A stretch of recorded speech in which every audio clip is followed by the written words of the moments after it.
Hai ragione. Basta il coltello.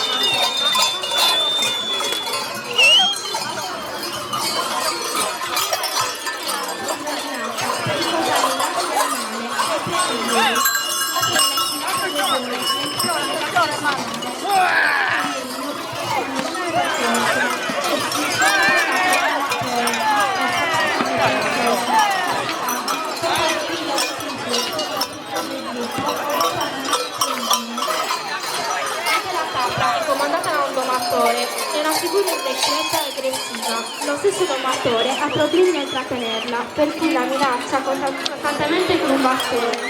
Anche la capra si calma solo dopo dei violenti incesti con le altre figure del gruppo e dopo averle offerto del vino. Sulla parte finale del gruppo è collocato sopra un carro